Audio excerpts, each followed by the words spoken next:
Welcome to Classic 4x4, the podcast for and by classic four-wheel drive enthusiasts.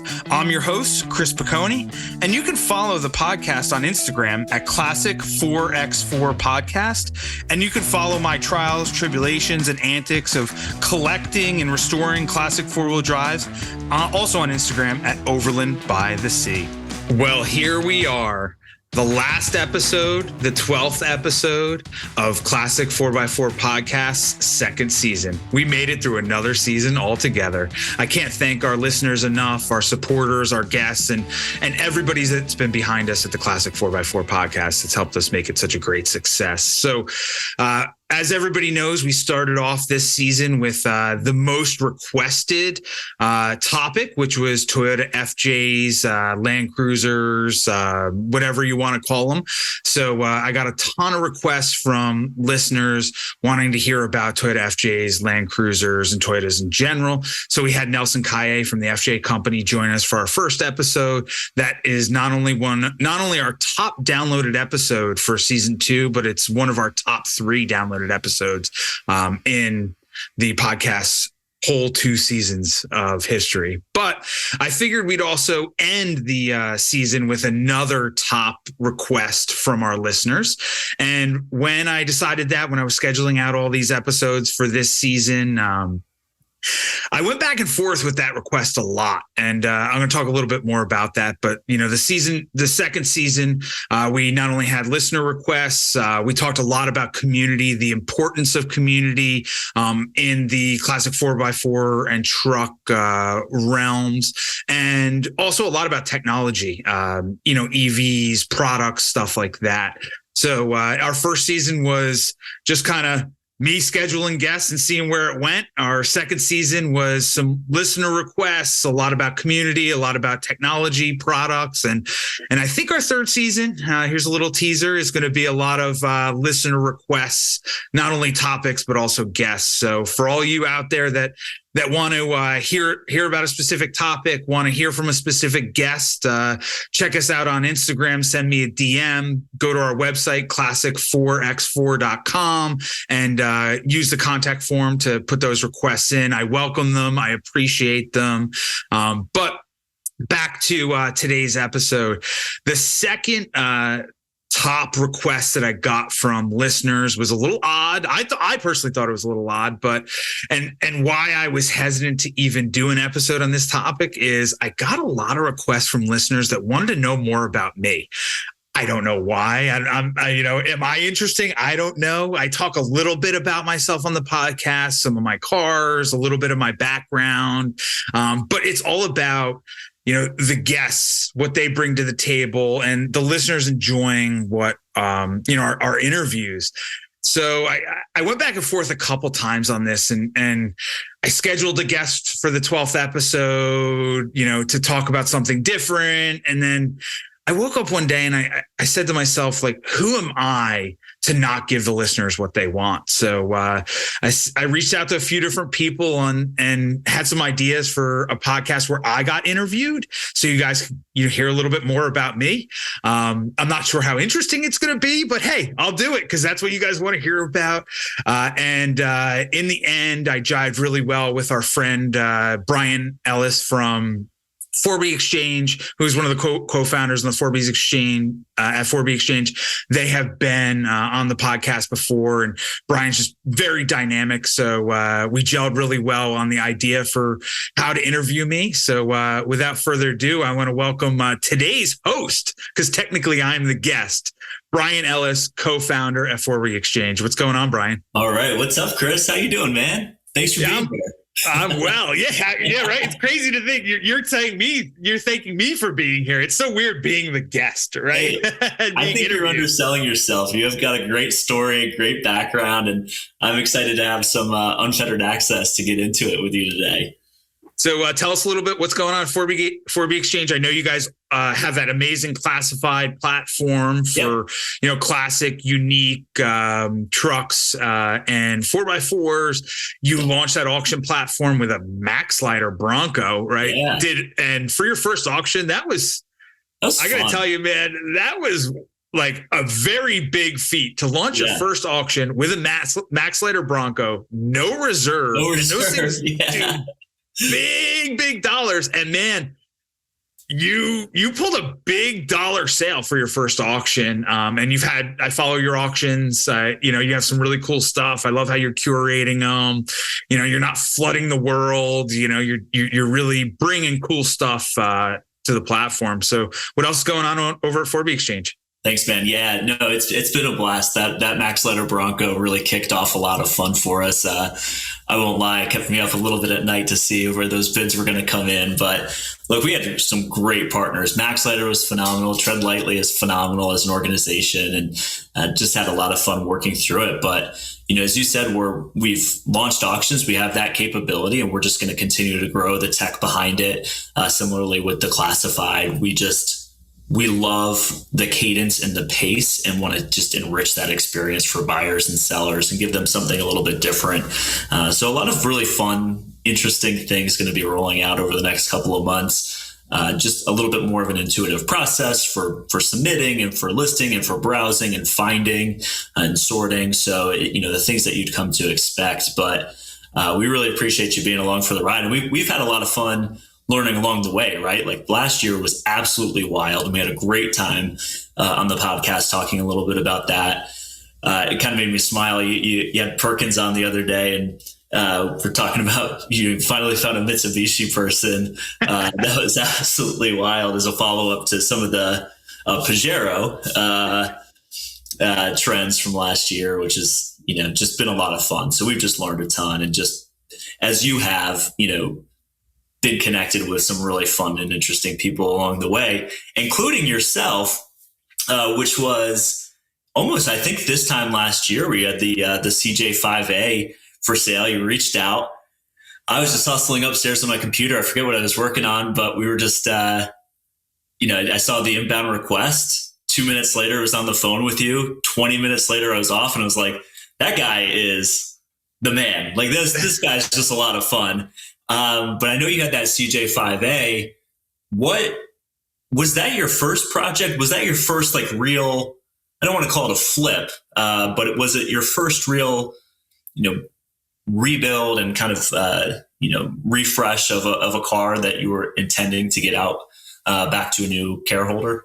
So that CJ5A was more of like a passion project because it was rare.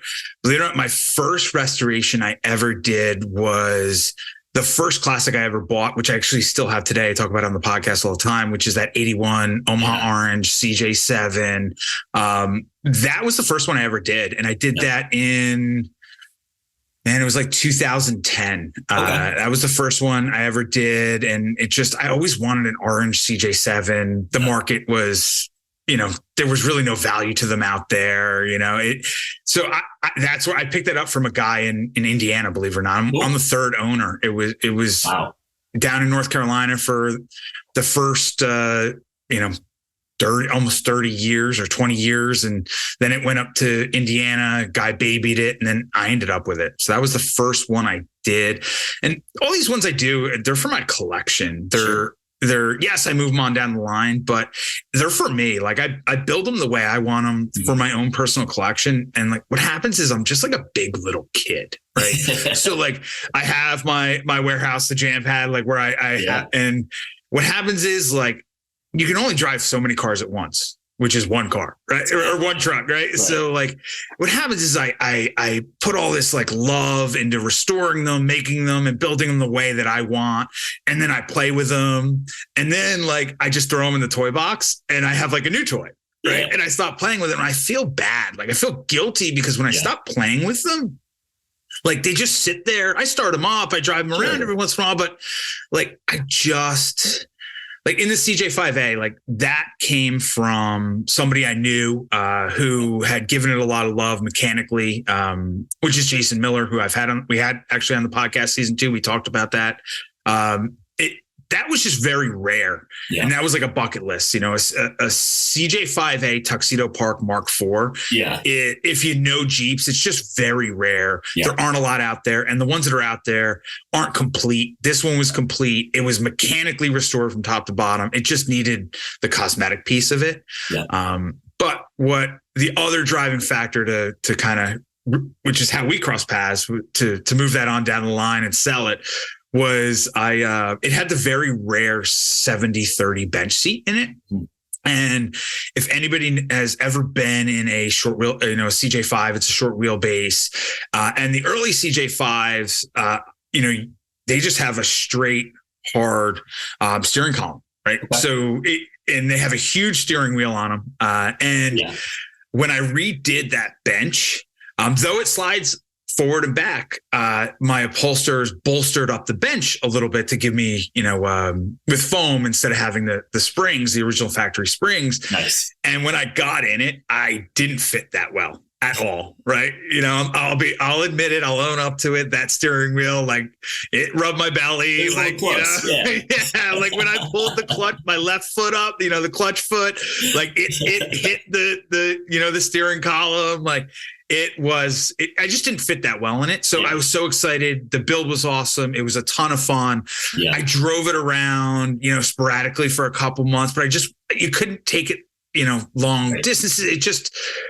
I wasn't using it that much. It was more of a passion project. So it's actually out in Iowa now, nice. in a lake community in Iowa. A guy in Iowa bought it. And that also, I learned an interesting lesson with that particular Jeep. Rarity does not equal value. Well said. Right. Yeah. So it's like, I thought, oh man, like people are going to be clamoring for this thing, a fully restored, beautiful CJ5A Tuxedo Park, Mark IV, this is one of like 1,700 ever built. I mean, it was like very rare. And I got to tell you, when we put that out on the market, nobody cared. Like nobody even knew what it was. Like when people were asking me, like, that thing is really cool. Like that thing is super cool. Like, and I tell them like, well, it's super rare. And they'd be like, okay, cool. But like that thing looks really cool. Yeah. That's what ended up selling it, was just the build quality and the appointments and the things that I did to it cosmetically. Nobody cared that it was a Tuxedo Park. Like a Ranchero Rio Grande, right? Yeah, right. nobody cares about a Ford Ranchero, let alone a Rio Grande. They have eyes. But no, I think you hit on something really important. And, earlier on you were talking about community, and I want to talk a little bit more in a bit about the community that you fostered there on the seashore.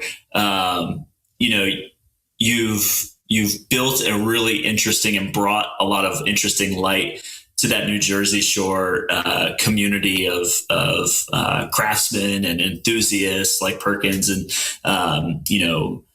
Evolution Auto and your upholstery guys. Like, you just have created a really interesting community that supported that. And it's, you mentioned the components of the CJ and how it's mechanically ready to go. If you needed a little bit of love and maintenance, you can perform that easily, but it's your value add is really bringing that cosmetic, that look and that feel to these cars in a really interesting and unique way. But I want to dig into that, but I want to go past or earlier than 2010 for your for the CJ that you have in the Gem Pad now.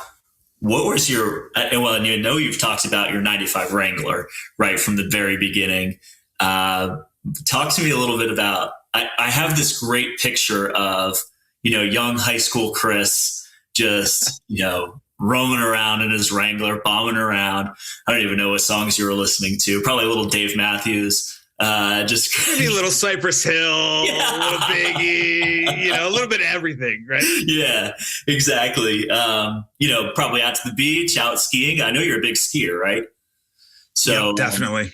But you had the Jeep. But walk me through from there, because you've kind of a pretty eclectic history getting into it. From that first 95 Wrangler SE that I had as my first car, to that, 81 CJ7 and everything in between. There's a lot of time in between there. And there were a lot of cars. Like, I've always been obsessed with cars and trucks, right? That's been my thing since I was a little kid. I in movies like Back to the Future, Goonies, ORV with bullet holes, that line. If anybody's, a Goonies fan out there, I'm sorry, you're saying? What's your body count? Like what do you think your total is? So it's funny you say that. So recently we were at a friend's house for dinner on a Friday night, and one of our friends actually asked me that question: how many cars and trucks have you owned throughout your lifetime at this point? Right. So in New Jersey, we get our driver's license at 17. I am 41 now.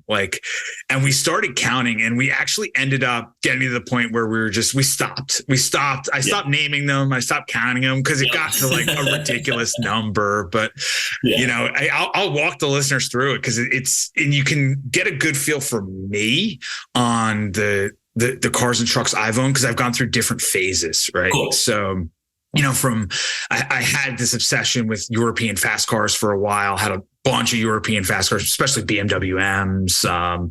So like luxury, like ultra luxe cars. I mean, I've had a little bit of everything before I just got into classic 4x4s and started collecting them heavily.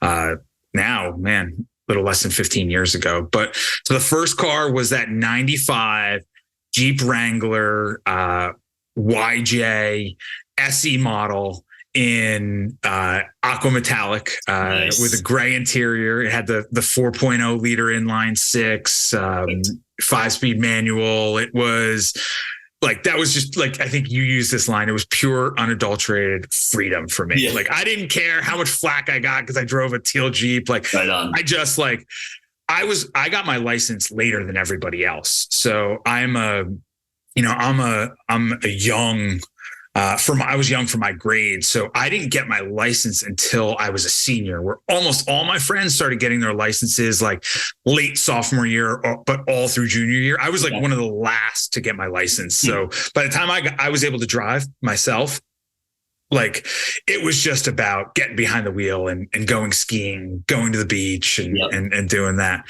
From there, I ended up with actually, I know how this happened. So there was like a random like Dateline or something about how like, Jeeps were dangerous and the steering columns, came up into your chest, the rollover, whatever it was. Right. My mom had watched this Dateline. I came home from school one day and my mom was like, "You're getting a new car." And I was like, "What?" She's like, "You're getting a new car. Like, you can't be driving that on a daily basis. We'll just put that up at, we'll put it up to our ski house or our beach house and we'll have it as an extra car there. Like, I don't want you driving on a daily basis." So I was like, "Okay, I'll take advantage of this situation." Yep. She's like, "What do you want?" And at the time, the new Tahoes had come out. Like this was like 1999, right? Okay. The new Tahoes had come out, and I wanted a Tahoe, brand new Tahoe. And so I said, I want a Tahoe. My mom's like, "No problem. Let's go to the Chevy dealership right now." Yeah. So I found a blue Tahoe LT with tan leather, and it had the ambulance doors. I don't know if you remember, like back then you could get the Tahoes with the ambulance door. These were the 4-door Tahoes, right? Yeah. And I was like, all right, I test drove it. I was like, this is what I want. It was an LT. It was loaded to the brim. I think it had a CD player where I was like, oh, it's got a CD player, Yeah. So had leather. Yeah. And then when we came back from the test drive, we pulled into the Chevy dealership, and coming off of a truck do you remember the Blazer ZR2s? Yeah. So Chevy made special edition models, and they made a special edition 2-door Blazer called the ZR2 model. It had a Bilstein lift. It had 33 by 12.5 inch BF Goodrich Long Trail tires. So it was lifted. It was stout. Yeah. And I remember pulling back in after the test drive and looking at my mom and being like, I don't want that Tahoe. I want that Blazer ZR2. So she's like, okay, whatever. It's actually less expensive than the Tahoe. So whatever, I don't want you driving that Jeep. Yeah.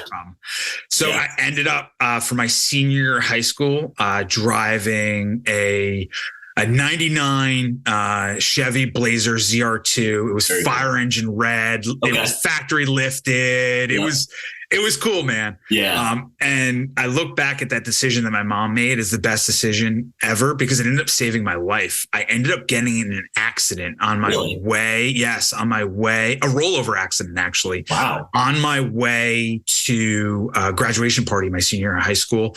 Really whack situation.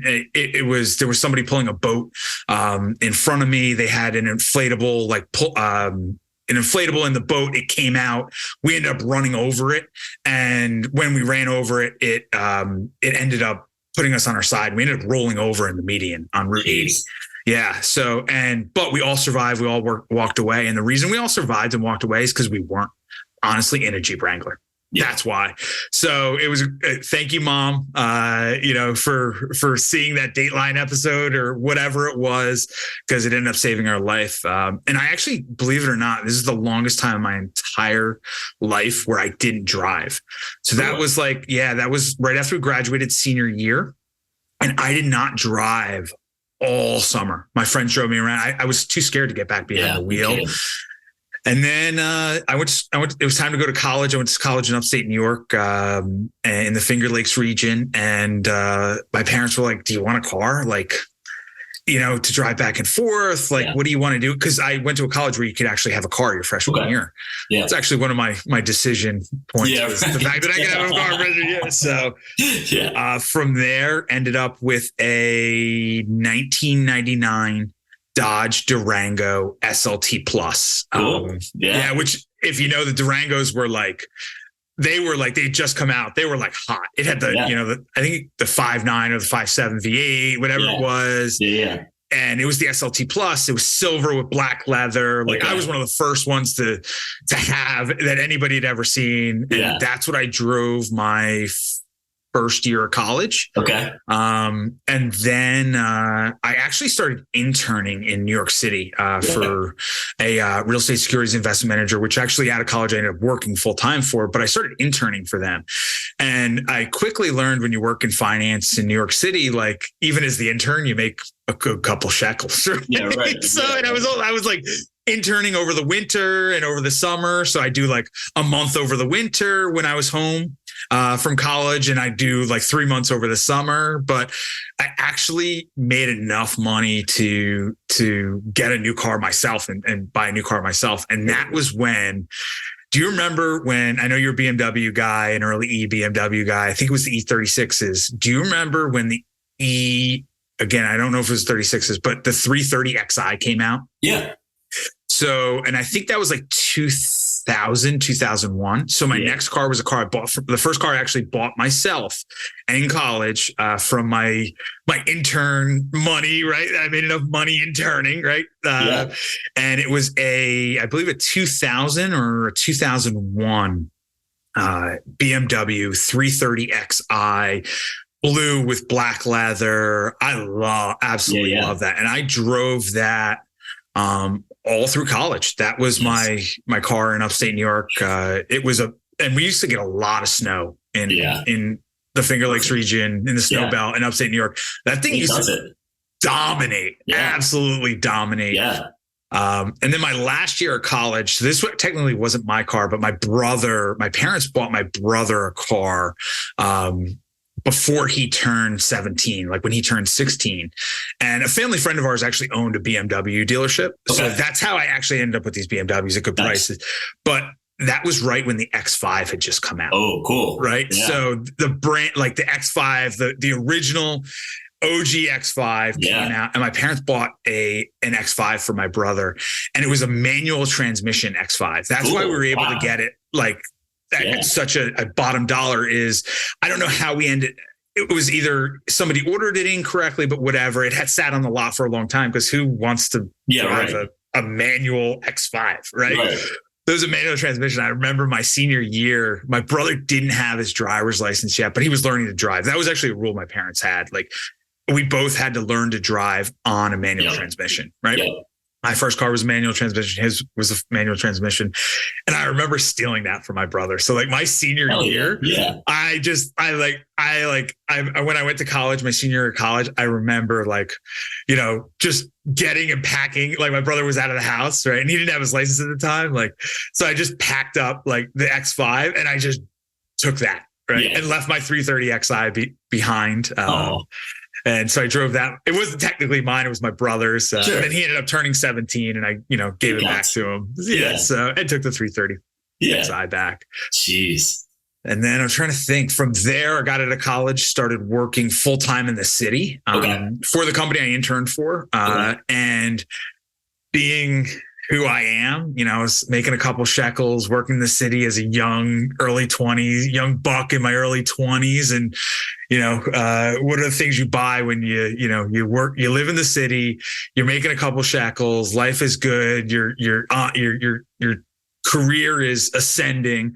The first couple things I bought were a nice watch, a pair of Gucci loafers. And the third thing I bought was this is when I had my SRT8. That was right around the time the Grand Cherokee SRT8s had come out. That was badass. Yeah. So I ended up buying a 06 Grand Cherokee SRT8. Wow. And actually, believe it or not, my monthly payment on that thing was less than it cost me per month to park it in New York City. I believe that. Yeah.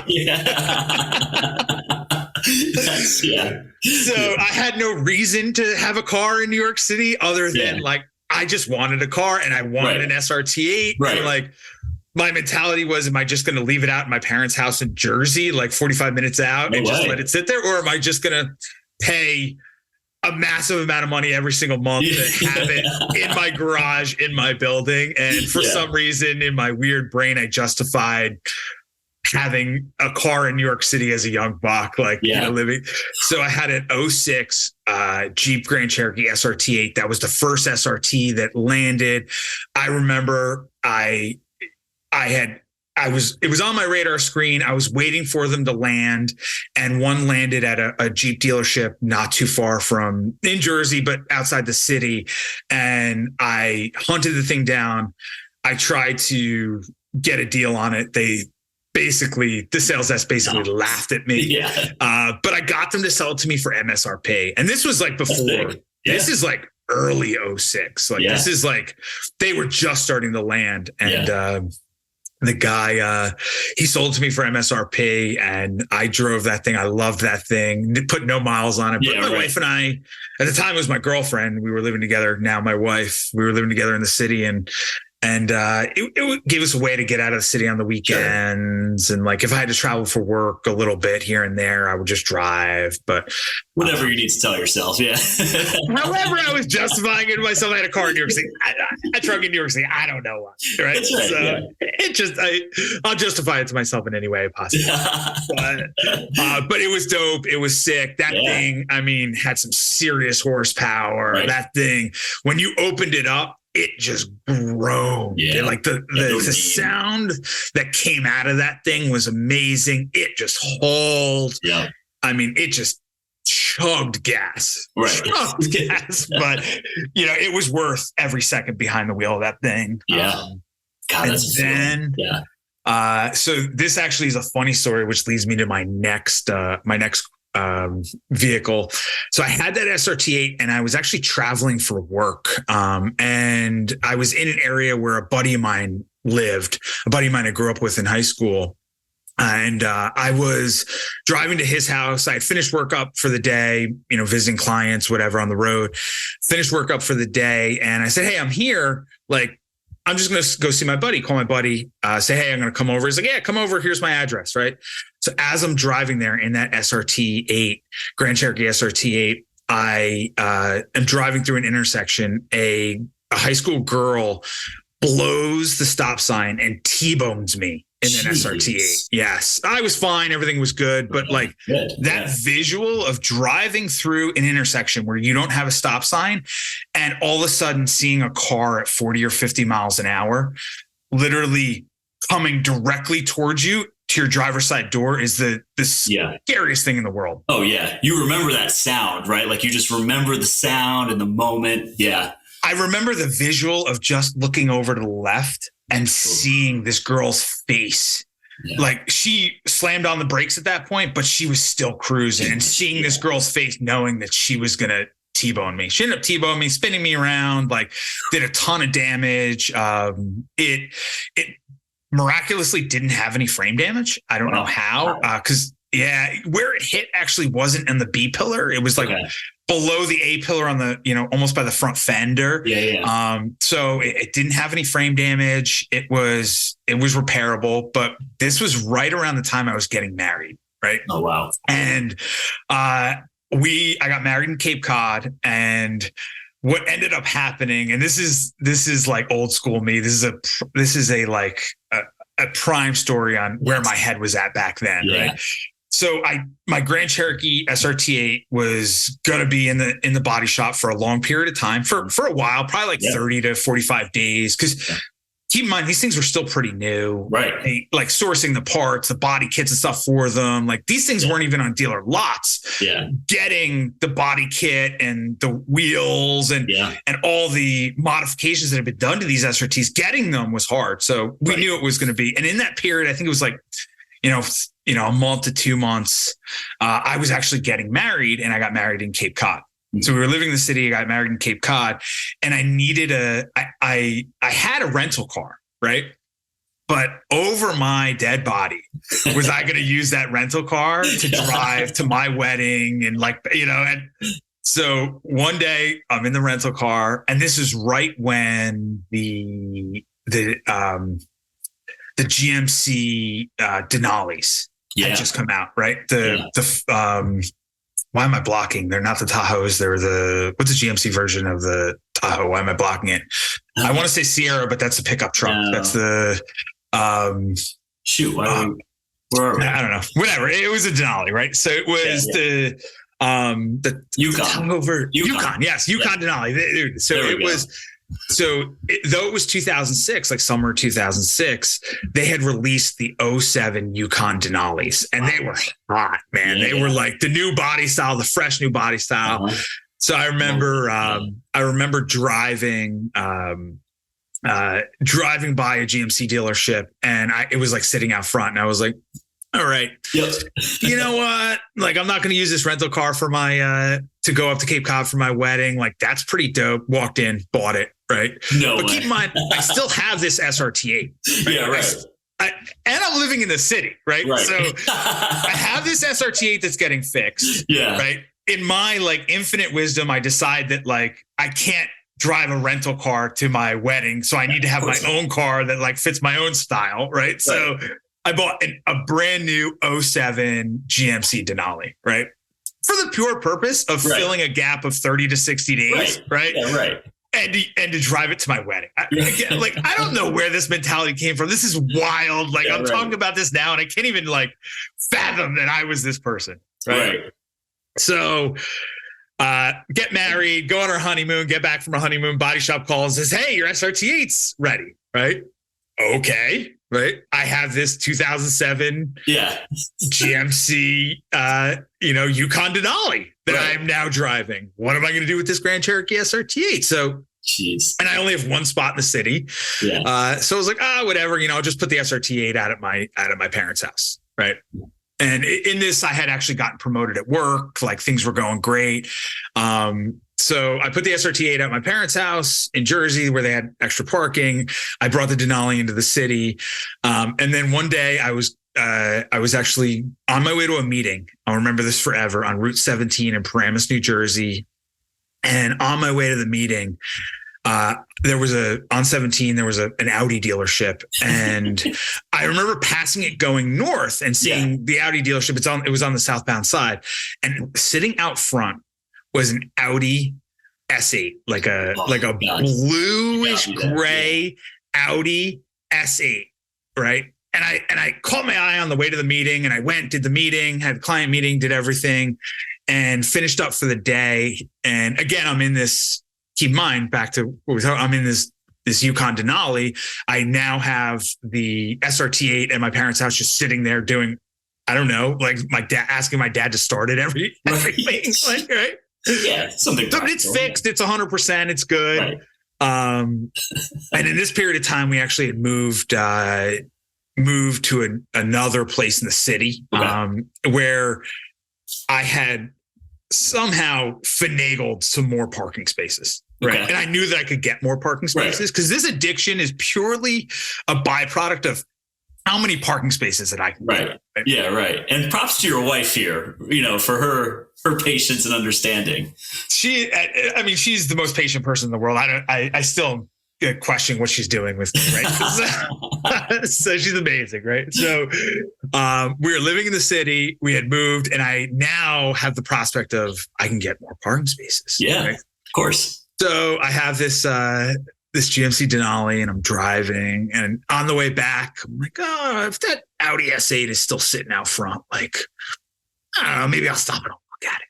Right? Yeah. So that machine. Yeah. It was dope. Right. Yeah. So I stop, and, a salesman comes out, and he's like, oh, do you want to take it for a spin? And I was like,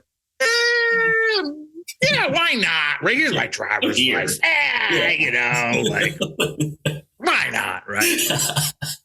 Take this thing out for a spin, and this thing is bad, man. Like, this was the time where I think they had the W12s. Oh, wow. Yeah. Yeah. I think at the time the S8s had the W12s, because it was the same time as like the VW Phaeton. Yeah. Right. I don't know if you remember that. I do. It was that body style, which was also 07. Right. Mm-hmm. So this thing was bad, man. Yeah. So I came back and gave the keys to the salesman, and he's like, hey man, I'm going to be straight with you. It's the end of the month, and this thing has been sitting, right? Yeah. He goes, we've had this thing for like almost 90 days now. Wow. It's like, he's like, I don't know what's with it. Usually S8s come and go, but like, they want to work a deal. Huh. And I was like, nah, like, I got to get out of here. Like, I'm in like bad. This is a bad place. Don't tell me that. Right. Yeah. It's like, come in, let's see what we can do for you. Right. And I got to tell you, right out of the gate, they dropped their pants. Like I'm talking like below invoice dropped their pants. Like literally first turn, they came out with the invoice and said, just take it. We'll give it to you at invoice. And I was like, nah. And I wasn't even like countering them. I was like, no, I'm not interested. Right. And it just like, they started negotiating against themselves down. And then finally, like the guy came out, like after me just saying no, like 10 times, like, the salesman, the normal sales manager comes out, and he's like, it's like, all right.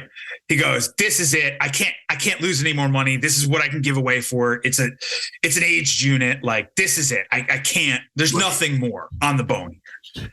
And I was like, well, if you're going to make it worth my while, why not? Right. Now I'm living in New York City, and I have 3 cars. Yeah. Right? I have the 06 Grand Cherokee SRT8, the 07 Denali, Yukon Denali, and now an 07 Audi S8. Wow. Yeah. Again, in my infinite wisdom, right? And now I'm in a building where, man, I know that I can get like a couple extra spaces. Yeah. Right? I could actually get 3 spaces. So now I'm living in the city with 3 cars. I have 3 spaces, which cost me more than all these cars combined on a monthly basis, right? So I'm like, all right, whatever. Like it was what it was. Had those for a while. Finally, like I forget, somebody ended up, the SRT8s were really, really, really in demand back then. Carfax wasn't really a big thing. I ended up selling it privately to a guy that just wanted it. Right. I disclosed, hey, it had been an accident, been repaired. Like, this guy he didn't care. He wanted it. So then I ended up whittling it down to 2. And then I was traveling a lot for work at that time. So I was putting miles on both those cars, but I would wake up, go down to my garage, and my garage guys would be like, oh, what do you want to take, the Audi or the, I'm like, oh, whatever, pull up whatever. I'll take whatever. Right. Yeah. So literally the garage guys would choose what, what I was driving that day. Yeah. And then from there, trying to think. Oh, okay. So I had these 2 cars. We ended up moving again to a place where I had 2 spots at this point, and I couldn't get 2 spots in the city. It was like, it just wasn't, I maybe, economically it broke my feasibility, barrier, right? Yeah. But I ended up getting rid of the 07 Denali and keeping the Audi S8, right? Yeah. So drove that, and then I ended up switching jobs and moving. This is actually the first time we lived down in coastal New Jersey, moving from the city down to a city right on, again, another city, but not New York City, a city called Red Bank, right on in coastal New Jersey, living in downtown Red Bank. And the A8 was really, really, really getting up there in miles. The S8 was getting up there in miles, and these things depreciate like there's no tomorrow. So I was like, I was driving a lot. I was traveling a lot for work at that point, right? Every day I was behind. I was putting a lot of miles. So that I went and bought my first Toyota product, which was pretty cool. It was forget what year it was. I think this was like an 08, maybe 2009. Lexus GS. Do you remember the Lexus GS? I do. I had a crush on those. Yeah. Yeah.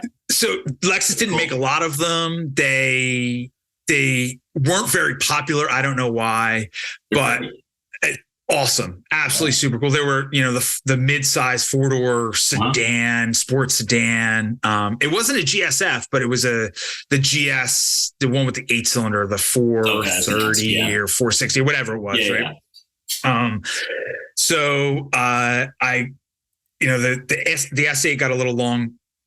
Yeah. Excuse me, a little long in the tooth. And then miles were getting up there. Maintenance was wild on that car. Right. Yeah. So, ended up trading it in for a Toyota, or I'm sorry, a Lexus GS for whatever the 8-cylinder was. I think it was 430, 460. And man, I got to tell you, that was the first time I owned a Toyota product. Yeah. And that's where my Toyota addiction came from. Yeah. Yeah. I mean, night and day. Yeah.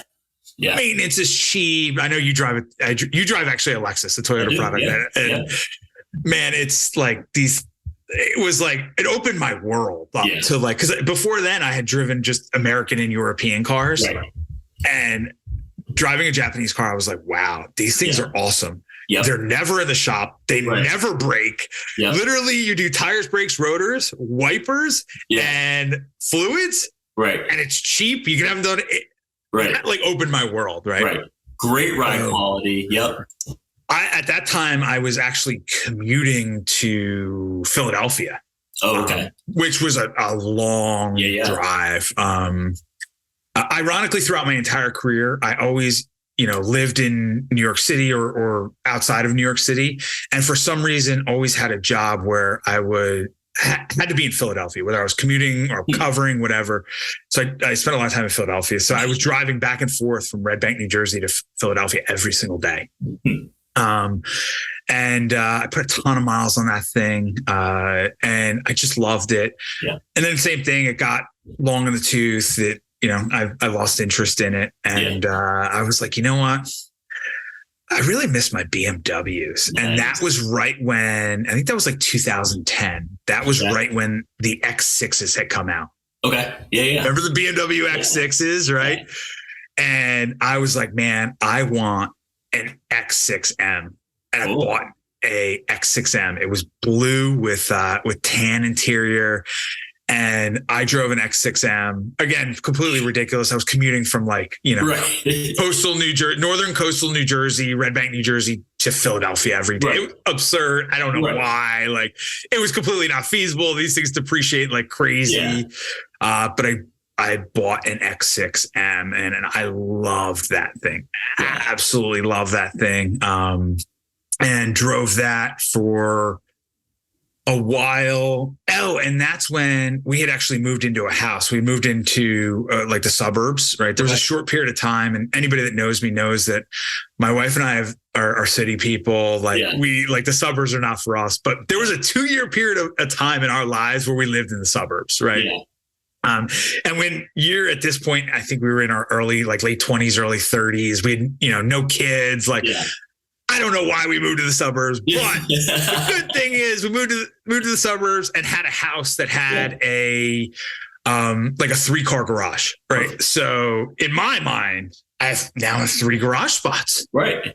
So like I need to have 3 cars. Right. You got naturally sense. Yeah. Of course. Right. Yeah. So I had the X6M and that's where I bought the 81 Omaha Orange CJ7. Right. Nice. As because again, we were in like a coastal community, not far from the water. We were going, the beach was close. So I bought that CJ7 and we were in the suburbs and my wife was still working in the city in New York City, but she was taking the train and on rainy days, she didn't want to walk to the train. We lived close to the train station at that time. She didn't want to walk to the train. She needed a car. And at that time, my cousin had actually ended up getting control of a bankrupt CJDR dealership. Interesting. Yeah. So my cousin owned a CJDR dealership, a Chrysler Jeep Dodge Ram dealership. Yeah. And that was right when the Grand Cherokee Overlands, the new body style Grand Cherokee Overlands had come out. Right. And they were hot. They were like the American Range Rover. So we had the 81 CJ7, my BMW X6M, and my wife had a Grand Cherokee Overland. For some reason, we always keep my wife always has a car. She never puts any miles on it. I don't know why we continue to have a car for my wife. I don't know. But yeah, exactly. So had that. And then where did I go after that? Always had, ever since that's like 2010, 11, 12, whatever. Yeah. I've always had that 81 CJ7. That's been a part of my life. It will always be a part of my life. I will keep it forever. It's the one I will never sell. But again, the X6M, I started putting miles on it. It was depreciating. At that point, I was driving back and forth to Philadelphia. Oh, and I know what happened was this is actually classic, right? No. It's a good story. So at the time I was working this is when I started working in automotive private equity, but I was working in one of the divisions for the parent company. I was working in one of the divisions. And actually, though this wasn't the division I was in, one of the other divisions within this portfolio of automotive related businesses was an auto finance and leasing company, a non-captive new car leasing company, right? So I had access to the division I was working in was the retail division, right? Mm-hmm. So when the bank the non-captive new car lease finance company would repossess, though they were a prime lender, right? Yeah. You have special circumstances, sure, right? But they would when they would repossess those vehicles, they wouldn't. Because they tend, repossessed vehicles tend to be newer, lower mileage. And it's usually since they were a prime lender, it wasn't usually a credit situation. It was usually like death, divorce, gotcha. Something unique, right? It wasn't really a credit situation. So what ended up happening was those used to come to the retail division.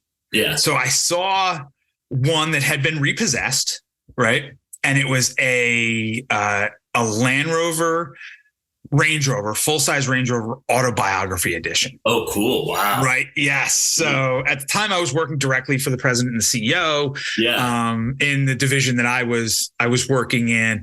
And I saw this thing hit the repo report, right? We used to call it the repo report. Yeah. And I went to the CEO of the company and I was like, hey, man, what will you sell me this Range Rover autobiography? And I want to say it was like 2012 was the last year of that body style. So I want to say again, it was like a 2010, maybe a 2011 Range Rover autobiography. It was pre the 2013 changeover, body style changeover. So he said to me, you know what? He goes, we're into this thing. This person had a big cap cost reduction.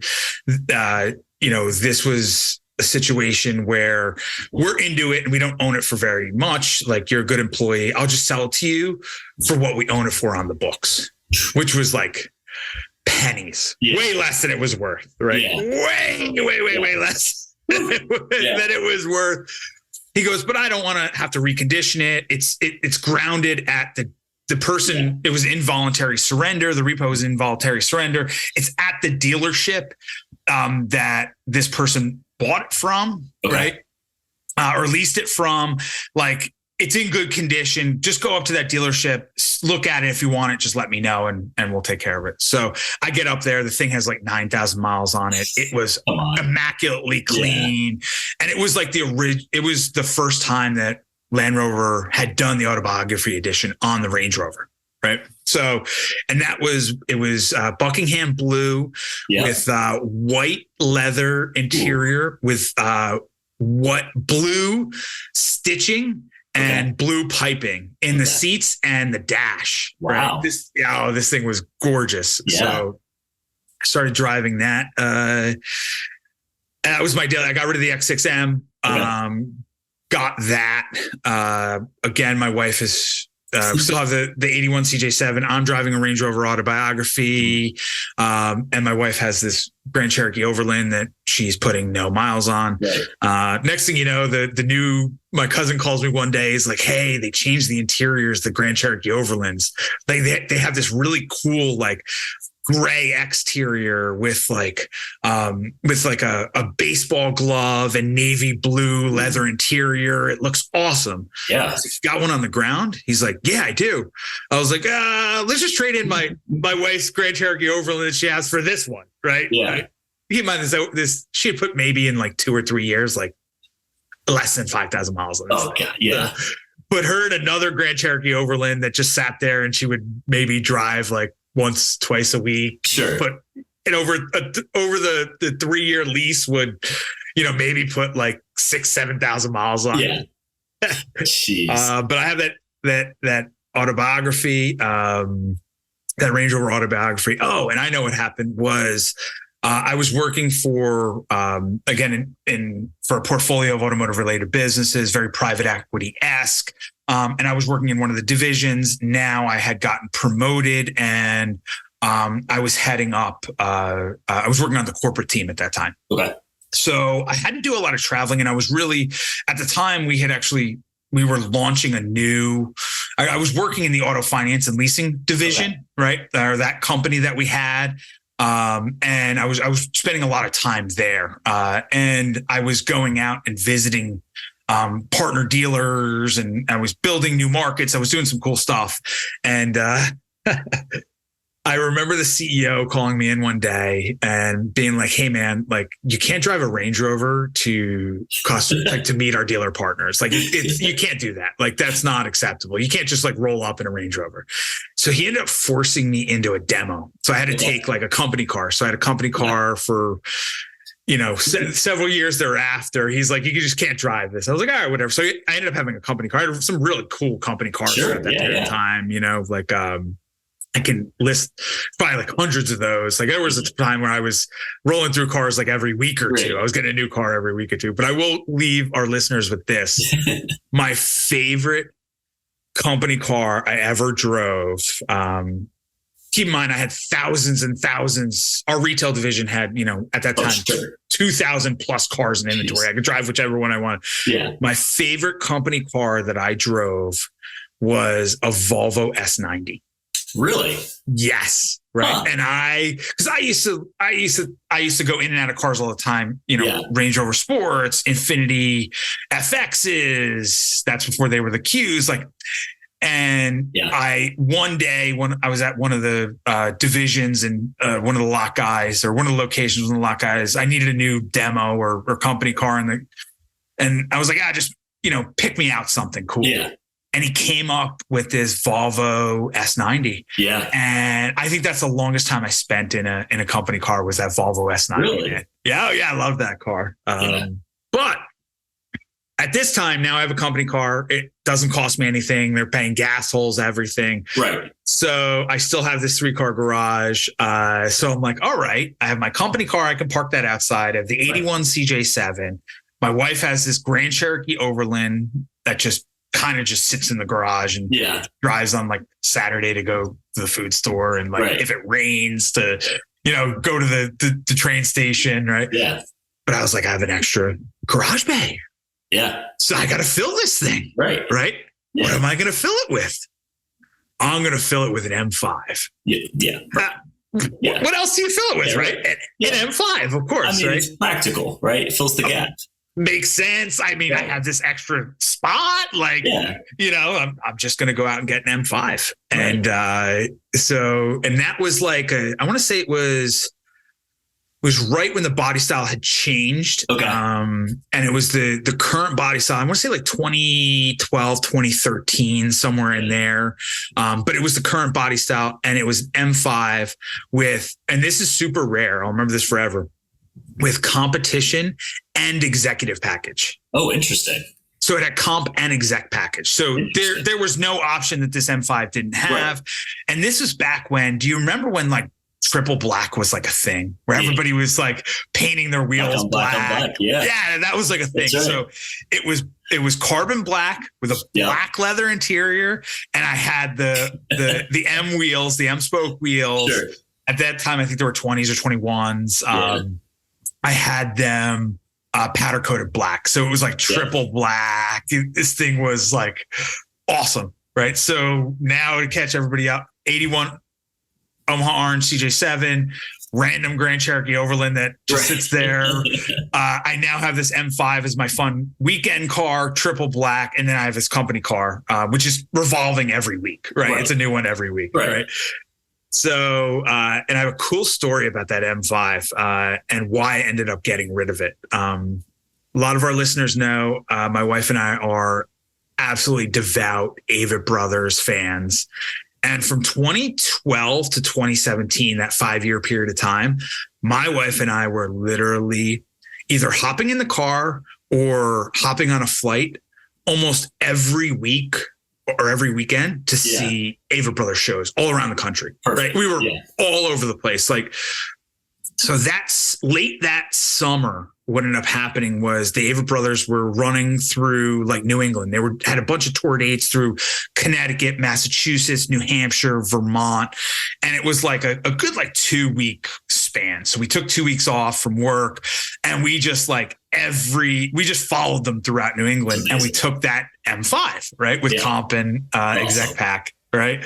And we were I'll remember this forever. We were on Route 7 on our way to Burlington, Vermont. So we were in like southern or central Vermont on Route 7, going north up Route 7, on our way to Burlington, Vermont to see the Avett Brothers play in Burlington, Vermont, which still to this day is one of the best Avett Brothers shows I've ever been to. There was like 1,200 people on Lake Champlain. Jeez. It was amazing, right? Yeah. So we're on Route 7, which if anybody's been in Vermont on Route 7, it's a rural 2-lane road, north-south, that's it.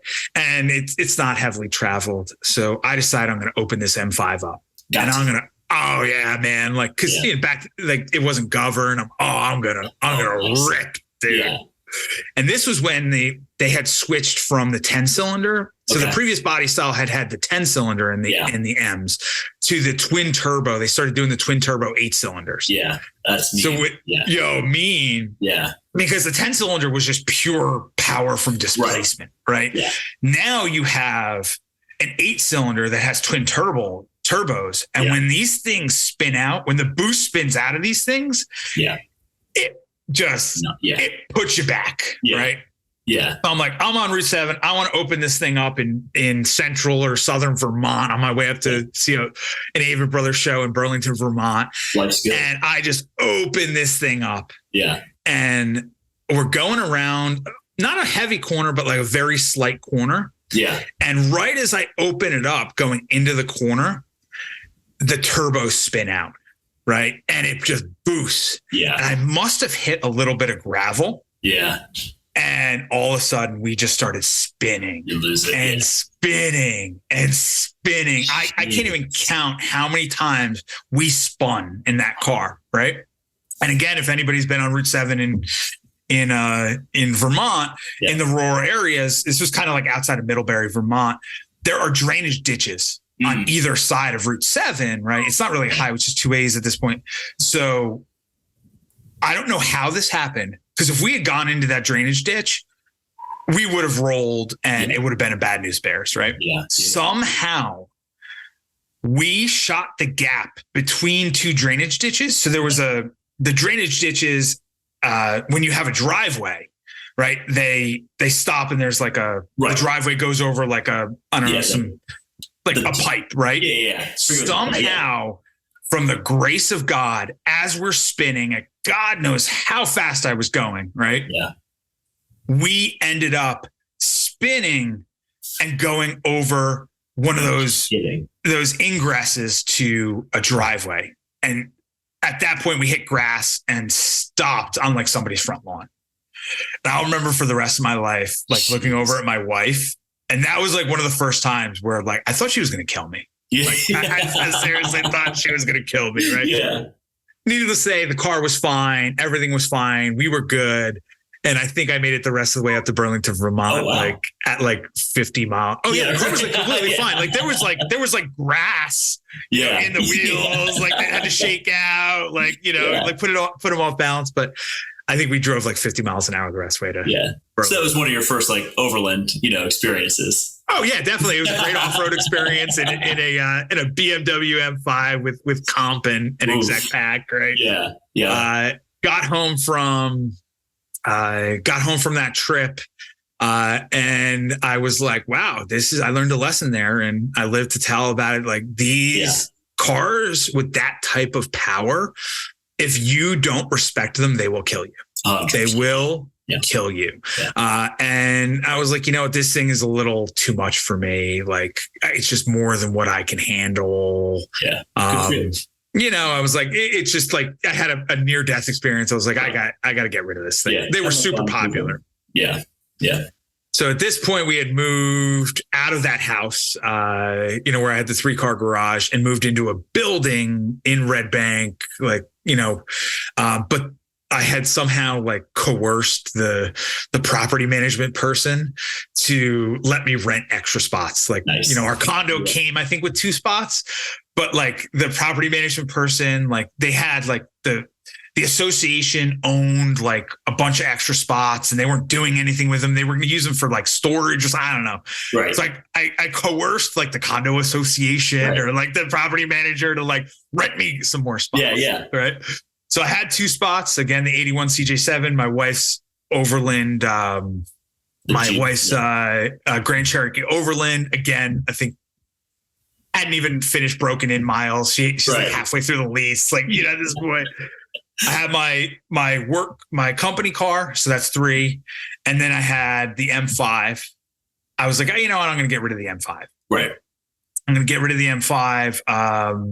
And I'm going to replace it with something. So what do you replace an M5 with? Like, of course, like an even worse decision, which was a Maserati.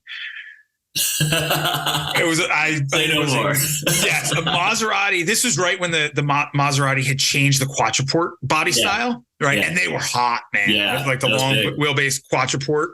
Yeah. I got a Maserati quadruport SQ4.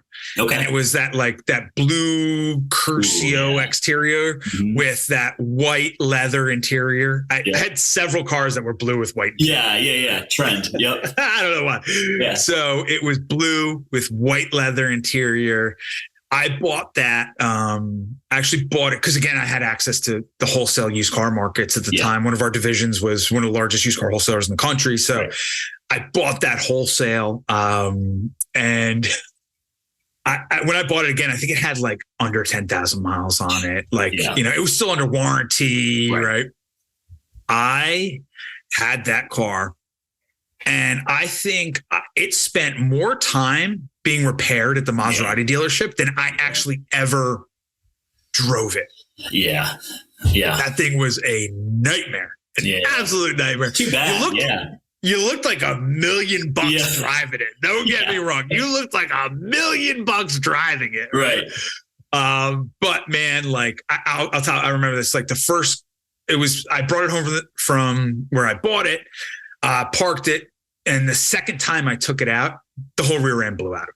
Wow. I kid you not. The whole rear end blew out of it. Like hit the gas and like the transmission spinning, engines running, but like the drive shaft, the rear end is stripped out, right? Yeah.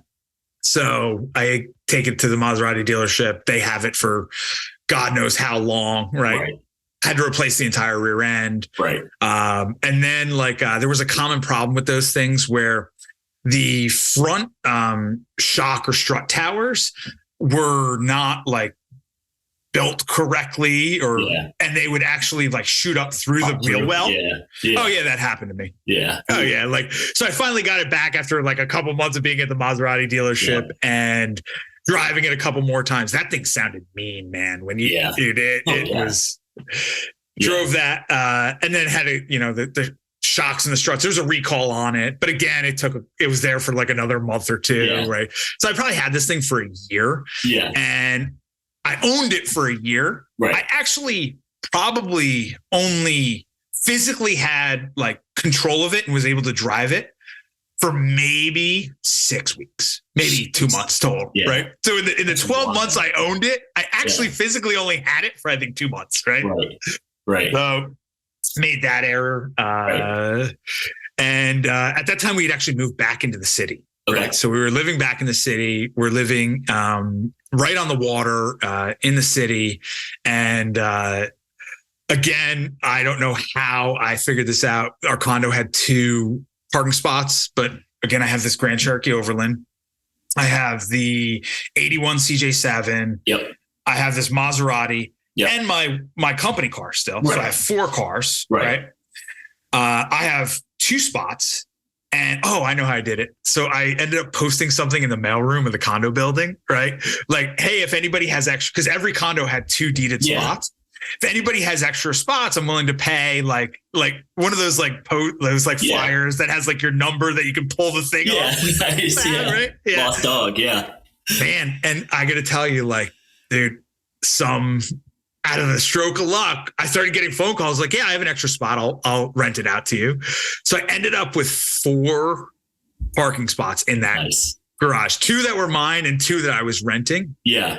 And then finally, so I still had the Maserati, my wife had the Grand Cherokee Overland. I had a work car, had the 81 CJ7. So we had 4 spots in this building. I ended up finding a garage down the shore down the beach, kind of actually in Asbury Park, believe it or not. So there was a collector car garage in Asbury Park that I ended up finding when I was down there once. Though we were living in the city, we were still coming down here. We had a lot of friends down here. And I ended up putting the 81 CJ7 in that collector car garage. Okay. Right. So what we would do was come down here from the city on the weekends. I would park whatever I brought down here and then hop in the 81 CJ7 and drive that around Asbury Park, the other beach towns. Right. So now I still have 4 spots, right, in this condo building in Jersey City. Right. But I have 1 availability because the 81 CJ7 is now parked at a collector car garage in Asbury Park. Right. So I was like, what do you do at this point? Right? My wife has her Grand Cherokee, right? Again, we're living in the city at this point. Steve has to walk maybe 30 yards from our front door to the ferry on the Hudson to get into downtown Manhattan where she's working at the time. Like, she has no need for a car. Right. Zero need for a car. Zero, right? But it's hers, right? Yeah. I got the Maserati, have my work car, and have an extra spot. Yeah. And again, another like spontaneous, like, I don't know how this happened. Right. Like, driving past a Toyota, like, my nostalgia kicked in and I was like, I really like Toyotas, right? They're so great. Like, I could use an extra SUV, like, because I never drove my work car for any personal use. Like, it was to and from work, for work travel. Anytime I had any personal use, like on the weekends, even though we were allowed to, I didn't. Like, I always parked it. And at this point, like, my wife's car was my wife's car in my head. Like, I wouldn't drive that. Right. I had the Maserati, but I was like, you know what? When I'm not driving my work car, like, I don't always want to drive the Maserati. Right. And my wife didn't like driving in the Maserati at that time because we were living in the city and it like, it's a lot. Also, I'm gonna back up here a little bit. I forgot to mention this part. Again, back to blue and white cars. This Maserati had, again, like 21-inch, whatever wheels came on the SQ4 at that time. Right. And I had them powder coated white. Ooh. All right. So I had a navy blue Maserati with a white interior, right? Oh, man. With powder coated white, like 20, 21 inch wheels, right? Yeah. And it just like, nobody was really had them at that time. Nobody was trying. You didn't see them. Like there really weren't a lot of dealerships then. Like, so like it got a lot of attention when you drove it. Yeah. And we were like, my wife for some reason got in her mind that like we were going to get carjacked in this thing. Yeah. She actually probably was right. I'll be honest. Right. So, but she like would not drive in this Maserati. Yeah. So in my infinite wisdom, I was like, I need to get a truck for myself, something she'll drive in. Right. Keep in mind, we have this Grand Cherokee Overland, you know, but in my mind, I'm like, I have this extra spot. I need to fill it. Right. Yeah. I bought to fill this spot, to have a truck that I could drive. Like, I don't know why. I bought the Toyota I had a Toyota 4Runner Limited. I bought a Toyota 4Runner Limited. That was my first 4Runner. Yeah. And I will tell you, I've always owned a 4Runner since then. I'm on my fourth 4Runner right now. Like those things are like God himself created that vehicle. Yep. They're amazing. I love them. Yep. So I had that 4Runner. So now I have the 81 CJ7, Grand Cherokee Overland that my wife is completely not driving. I have a 4Runner, the Maserati, in my work car. Right. 4 of the cars are in the city. 1 of the cars is down in a collector car garage. And then we moved in the city to another building. Okay. Right. But this particular building had one of those. Do you know what an automated parking garage is? Yeah. Yeah. That's cool. So it had an automated parking garage. Yeah. It sounds real cool until the thing breaks down and the only people that can fix it are like technicians from Germany and your car. And all the parts are in Germany. It was a nightmare. Right. Yeah. But it was had to shed some cars because we could only get 2 spots in this automated parking garage. Okay. Right.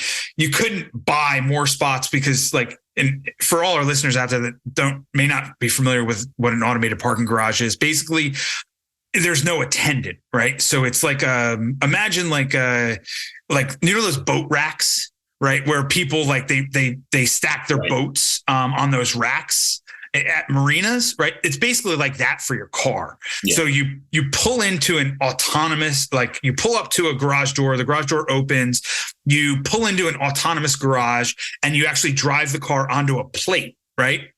And what happens is you get out of the car, which is parked on a plate inside of like an elevator garage.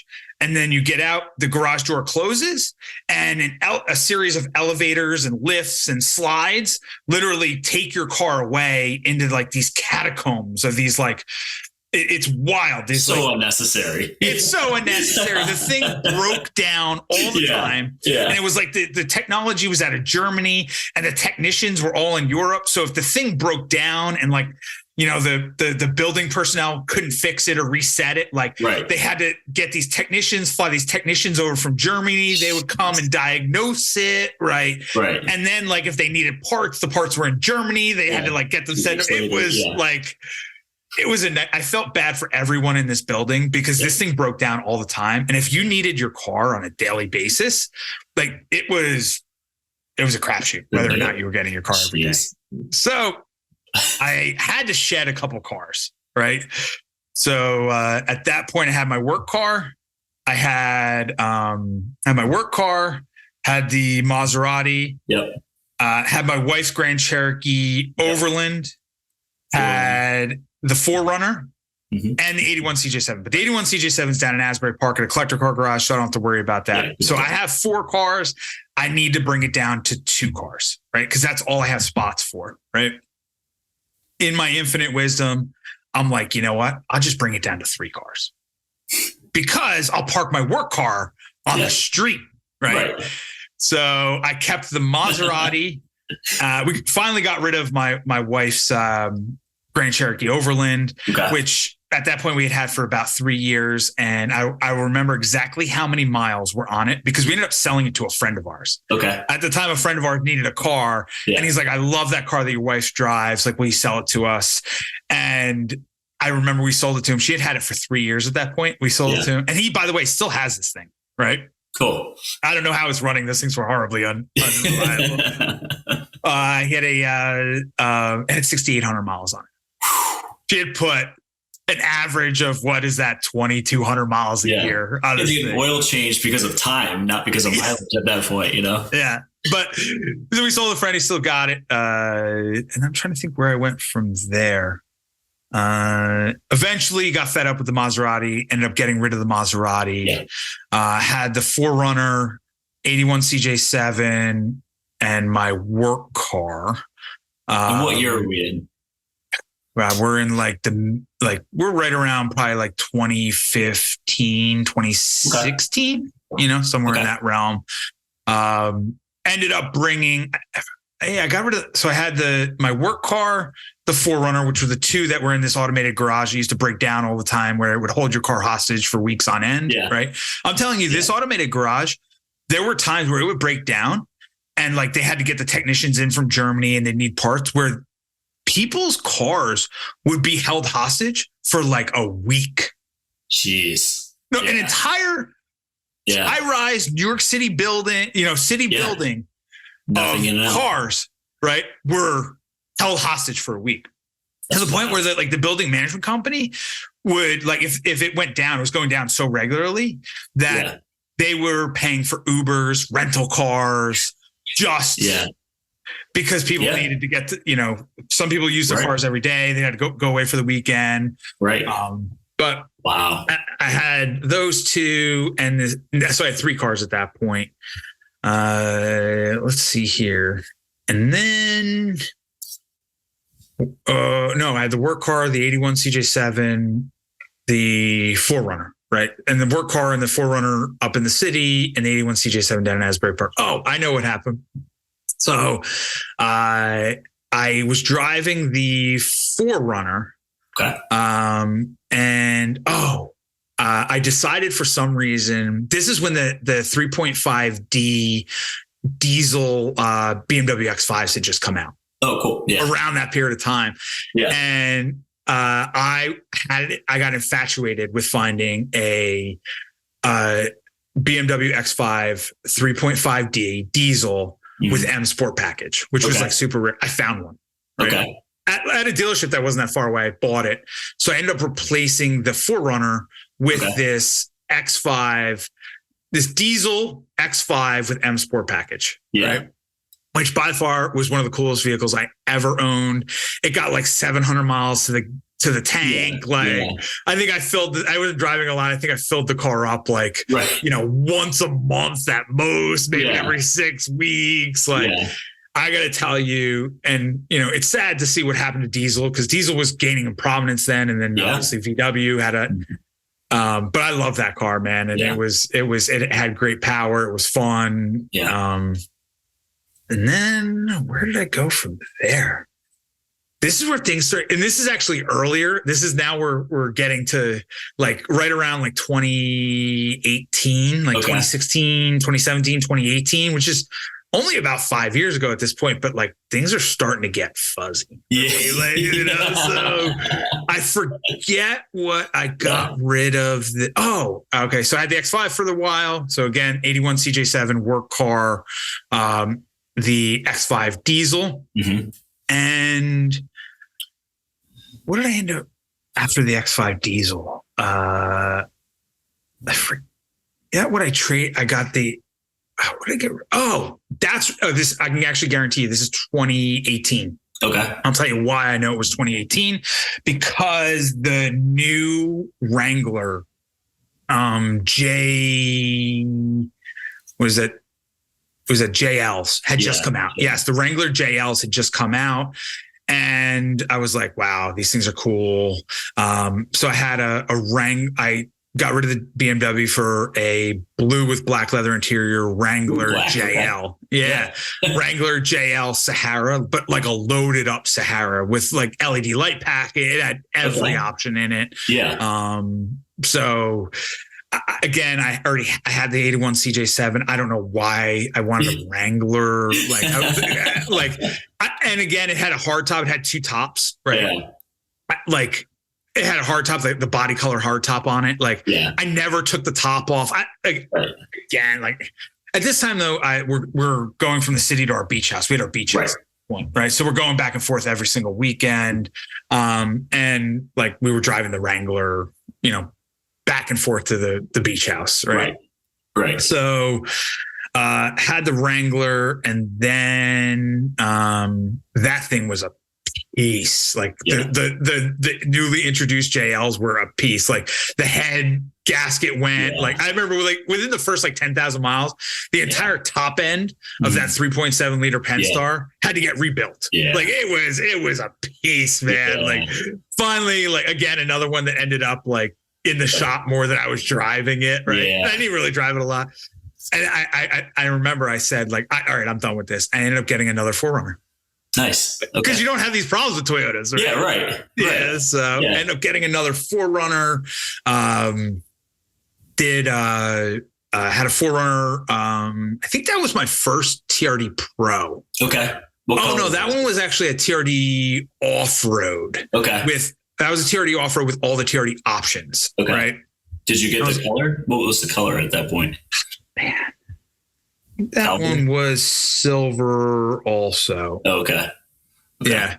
I didn't have that one for very long because I ended up getting my first TRD Pro. Gotcha. I got that. I traded that in for my first TRD Pro. Okay. And then now I'm on my second TRD Pro, which is the Solar Octane. Yeah. That thing is one. It's gorgeous. Awesome, man. You've been in it before. It's a color too. It is the 2023 color of the year. Looks so good. Yeah. Solar Octane. You know, TRD Pro 4Runner. Love that thing. So at this point, I had another 4Runner. Got rid of the Jeep. Got another 4Runner because, you know, again, these Toyotas, you can't kill them. Like they don't lose their value. Like you just get oil changes. Like so sick of like, you know, having cars that were constantly in the shop. So 81 CJ7, 4Runner. And at that point, I had actually gone out on my own. That's when I started my own company, started doing advisory and consulting. So I didn't have a work car anymore. Okay. So I started driving the 4Runner full time actually. And this is as we kind of fast forward. Now we're living in the city, going back and forth to our beach house every single weekend. And now COVID hits. Right. COVID hits. And we leave the city and move to our beach house. Remember back in the day when it was like when COVID first hit and it was like, oh, we just have to flatten the curve. It'll be 2 to 3 weeks and then life is going to go back to normal. Right. Yeah. Well, that didn't happen. Not so much. So next thing you know, we had like, you know, our place in the city. We're living full time at our beach house. And at this point, my wife is 100% remote. I'm working for myself. I'm busier than M&A is through the roof in the automotive space. So I'm doing an immense amount of transactional advisory. There are, for my clients, you know, which are investors of automotive related businesses, I'm doing a ton of work. I'm working on tons of transactions, but like, I'm not traveling anymore. Right. You know, I'm working from home. My wife's working from home. We ended up getting rid of our place in the city and we moved our beach house full time. I have the 4Runner, the 81 CJ7. I have a garage in, at our beach house, a 1-car garage, 4Runners out on the street. And that's actually, believe it or not, the only cars we had at that time were those 2 cars. And then my wife ends up getting, full-time work from home. Okay. And she decides she's like, I really need my own office. Okay. Will you convert the garage to my office? Right. So I'm like, all right, how am I going to spin this situation? Right. This is like real early on during COVID. I'm like, this is about 3 years ago. I'm like, all right, how am I going to spin this for myself? Because obviously the 81 CJ7 is in this garage. I can't, I live 100 yards from the beach. Like, you know, you can't park it outside. It'll rot in a year. Like, you got it. Let me figure out what I'm going to do with the 81 CJ7. So I go out and I end up getting what we, you know, listeners know as the Jam Pad, which is my warehouse, my small warehouse. Right. So I end up getting this small warehouse, right? Which can fit way more cars than the 81 CJ7, right? So now I have a whole lot of spots, right? Yeah. So my wife is like, I'm like, hey, honey, good news. I found a place for the 81 CJ7 and I'll convert the garage, which is a detached garage, to your office. Nice. She's like, oh, that's great. I'm like, yes, it's great. Yeah. Right? Yes, I am the hero. But I worked this situation to now I have a small warehouse, which it's tight, can fit 6 vehicles. Wow. You can fit 6. So I can fit 6. You've actually been there, so you know. For people to visualize it, you can stack 4 on an angle on the left-hand side. You can stack 4 on an angle on the left-hand side, and then put 2 in stacked. Smart, right? Long ways, right? Yeah. So that's how you can fit 6. So I'm like, I only have 1. I have 5 extra. Yeah. What do I do? And that's where I kicked up collecting classic 4-wheel drives. Yeah. And that's where like it just started hitting a whole new level. Yeah. 81 CJ7. Then I had the, what did I do after that? You'll probably know better than I do. After the CJ5? No, the CJ8. Oh yeah. Yep. Yeah. So that thing was a concourse restoration. Yeah. So that was, because again, I hadn't done a restoration on a vehicle since like 2010, 2012. Yeah. So I got the CJ8 Scrambler, which was a great, I don't want to call it a donor vehicle because it was in better condition than a donor vehicle, but I swapped out the entire powertrain. Yeah. It was 100-point concourse restoration. So I had the CJ7, the CJ8. Mm-hmm. Jason was looking to get rid of the CJ5 and move on from that. So I picked up the CJ5 right when I finished the CJ8 restoration. I picked up the CJ5, started on the CJ5, and then the Wagoneer. No, was it the Wagoneer? No, it was the Defender. I imported the Defender 110. Yeah, so I imported. I started doing, which is an interesting. Again, for our listeners, I've talked about that car before, but it's really interesting. I ended up with that specific. I wanted to get a Defender 110. Right. A classic Defender 110 and do a restoration on that. And I started doing a lot of research and I found these things called Santanas. Yeah. And the more and more research I did, there wasn't a lot out there. The more and more research I did, I realized that these Santanas were actually better built. So at this time, Land Rover had an agreement with a company called Santana for them to build knockdown kits, right, of their vehicles. So they would, in Solihull, they would build these kits, ship them down to Linares, Spain, and this company Santana would assemble them, and they were called Land Rover Santanas. They were essentially the exact same as a Solihull built, no different. What ended up happening was Santana's licensing agreement allowed them to sell not only in Spain and a couple other, Eastern European countries, but mostly all to the third world, South America. So a lot of I don't want to say third world countries because we don't really have third world countries anymore, but into a lot of harsher environments. Markets, yeah. South America, Africa, where the demands on these vehicles were, massive, right? So what Santana ended up doing was actually modifying, because Santana was actually a agricultural manufacturing company, right? That ended up starting to build Land Rovers, and they ended up modifying these Land Rovers and building them to be higher quality and more resilient than the Solihull built Land Rovers, right? So, and I started going down this rabbit hole, and you could import them relatively inexpensive, so I ended up importing one and doing a full restoration on that. And trust me, there's a lot of, purist Land Rover listeners out there that are sitting there like cursing me right now. I don't care what anybody else says.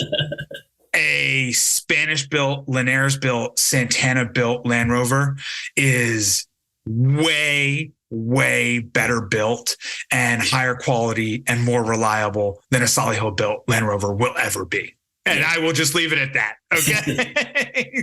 Well, something interesting that you taught me last time I saw you was you were at one point the premier U.S. Owner of those badges too, right? Did you get all those badges? I did. So I had actually, the Land Rover Santana aluminum badges, there was a guy in Spain that was manufacturing them, and I needed one for this restoration. And the guy was like, yeah, you can buy one, but to buy one and then send just one to the States is going to be like insane amounts of money. Yeah. So I was like, well, what if I bought a whole bunch of them? Will you give me a price break? Right. You give me a price break on these badges, right? These aluminum emblems, and I'll buy a whole bunch of them from you. And, the shipping is not that much more, and it'll make sense. So I ended up buying like a ton of these things from this guy. And I ended up being the only one in the US that had these things. And I sold them on eBay for like crazy money I think I still have one or two left up on eBay available. That's amazing. Right? Yeah. It's funny you bring up those emblems. That's really fun.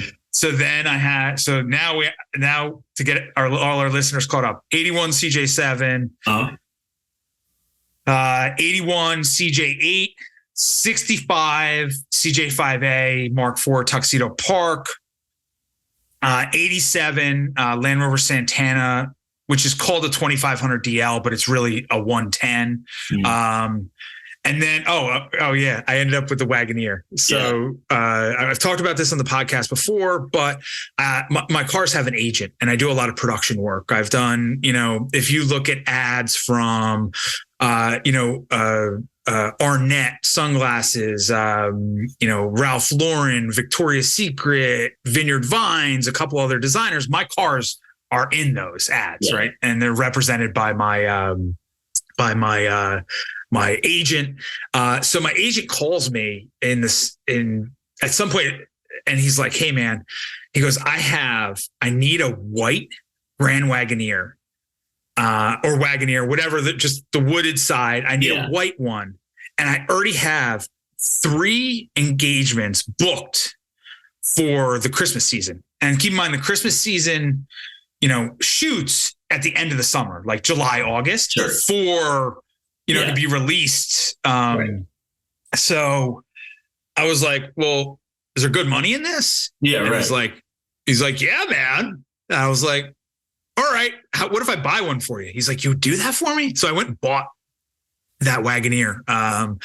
And I bought that from a guy in Arkansas who completely misrepresented every aspect of it. Right. Yeah. And that's the first time I've gotten really hoodwinked on buying a car sight unseen, where I asked all the right questions. I was buying, at this point, I've been buying almost all my cars sight unseen without driving them. Sure. I asked all the right, and this guy just straight up lied to me. Like, oh no, the car's perfect. Yeah. I will say the body was perfect. Yeah. The body was perfect. It was excellent. The interior is immaculate. The glass is all perfect. It runs like a top. Yeah. Okay. Gets off the transport truck, right? We can't even start the thing. Really? Not only is the windshield cracked from end to end, right? Yeah. And keep in mind, there was a bill of lading and there was an inspection when the trucker picked it up. Yeah. He had noted it was cracked. Yeah.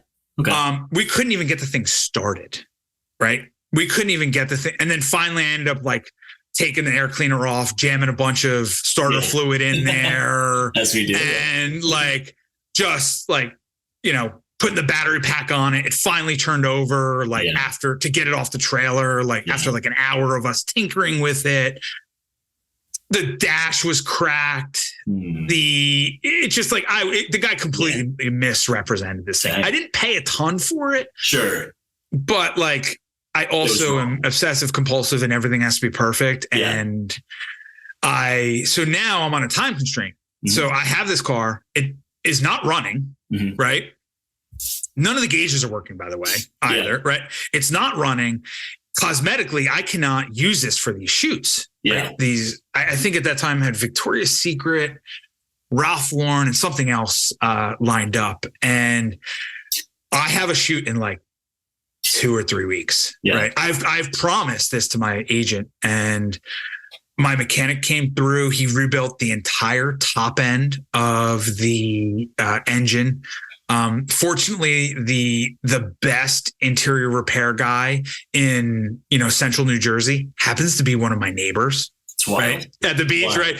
So he got the dash. It needed a new steering wheel. I put a new steering wheel on it. It needed some power window motors, right? Brought it to my powder coater to refinish the wheels. Brought it to our friend Mike at Evolution Auto Spa to detail the thing. Nice. And I got a new windshield, which, by the way, finding somebody to replace a windshield on a 1982 Jeep Wagoneer is not the easiest thing in the world. Interesting. Because they have a gasket, and it's way it's old school. So you can't just call Safelite. Right. Safelite's like, I can get the glass. Yeah. But I can't get the gasket. And none of our technicians are trained. Yeah.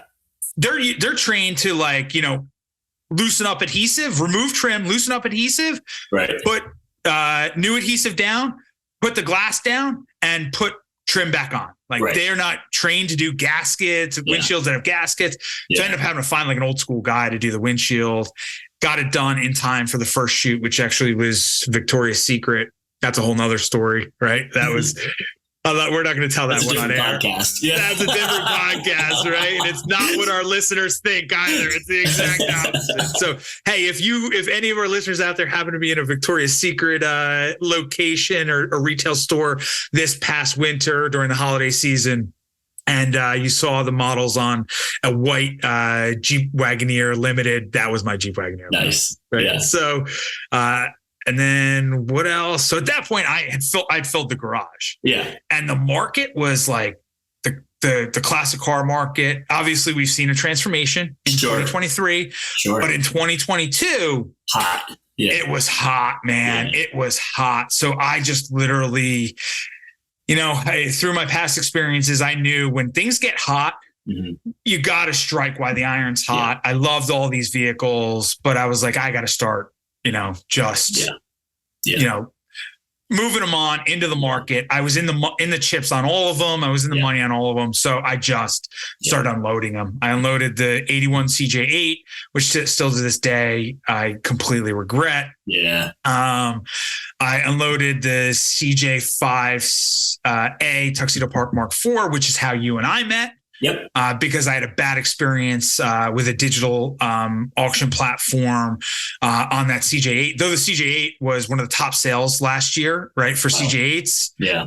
The experience was horrid, absolutely horrible on that. So I was looking for new options. That's how I found Fourbie Exchange. How I ended up meeting you guys. Yeah, right. Got rid of the Land Rover.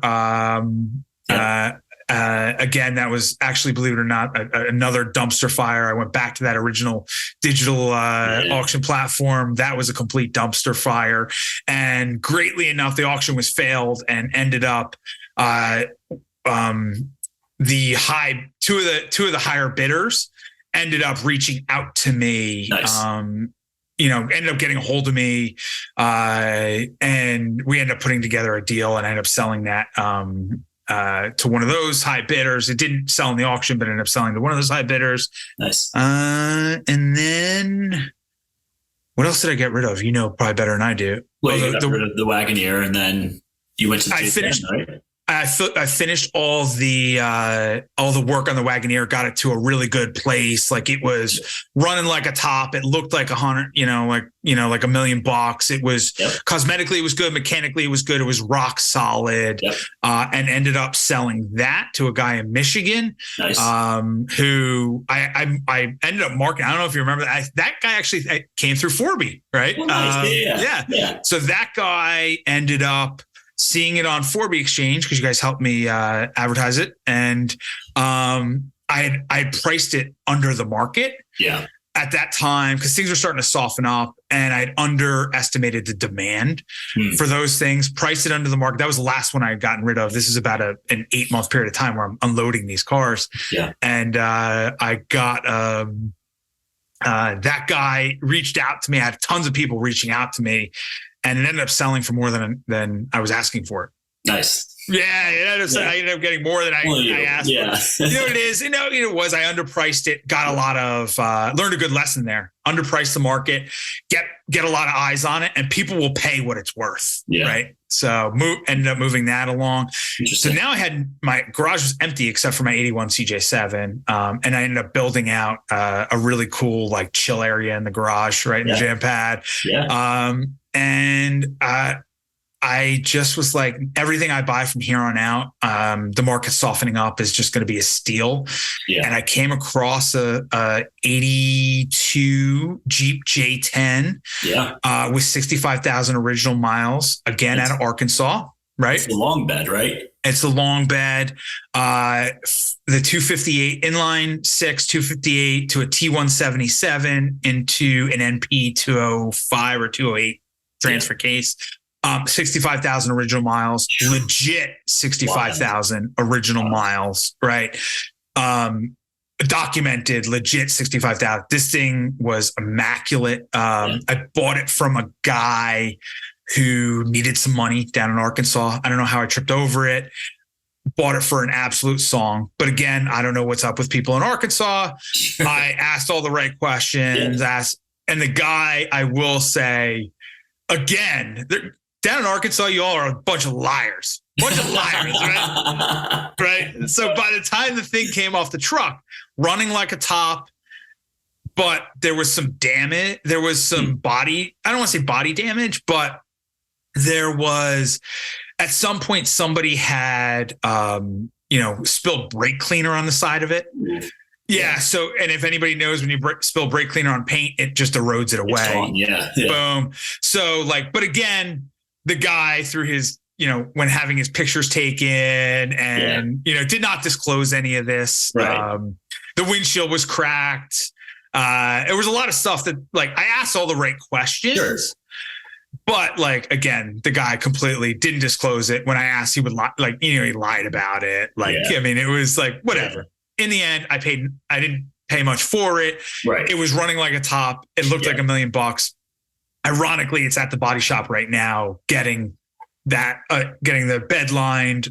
It has the original brush guard that's getting painted. Oh, cool. Bumper's getting painted, and I'm getting that that fixed. The bumpers are painted. So the rear bumper is white. Okay. It was a factory upgrade. Cool. It's the tow bumper, and the front bumper is chrome. It has the chrome wheels, like the wagon wheels, and it has the factory brush guard. Yeah. So I'm having the rear bumper painted, the factory brush guard painted. Okay. And I'm having the bed lined, the inside of the bed lined, all white. So it's going to be like baby blue and white. Of course it is. Yes, of course. What? Again, back to white. I don't know why. Like the Santana also, but yeah. Oh, that's right. The Santana was blue, and I did all white accents, right? Yeah. So me with blue and white accent cars. I don't know. Hey, it looks good. It does look sharp. Nobody really does it. It's cool. Yeah. So, and then I did the interior. I did a suede headliner with some plaid blue visors. Redid the kick panels. The interior is all original, and it's the original bench. It looks awesome. Like the day it came out of the showroom. Yeah. Had some custom shift knobs made by a guy up in Rochester, New York, that makes custom shift knobs. Just cool little stuff.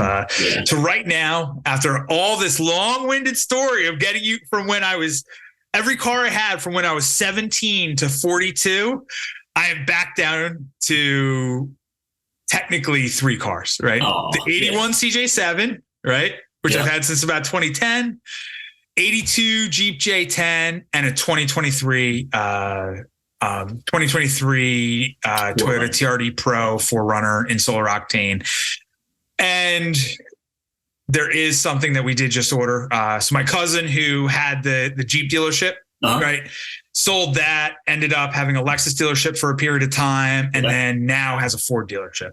Cool.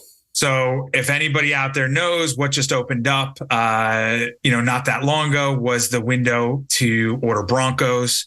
And they released the Heritage Edition this year. So through my cousin, we just ordered my wife, my wife who gets up every day and walks 20 feet out to our detached garage where she has a built out office, right? Doesn't have any need for this, but in my infinite wisdom, I decided that my wife needs her own car again. Right. Because she hasn't had her own car. So we ordered her a 2-door Bronco Heritage Edition. Gosh, that's amazing. There's about a 3% chance it actually gets built, but whatever, if it does, we'll end up with that. So we'll be back to 4 eventually if that gets built. That's the story from 17 years old to 42 years old. All the cars I've had, I didn't count, but there were a whole lot in there, man.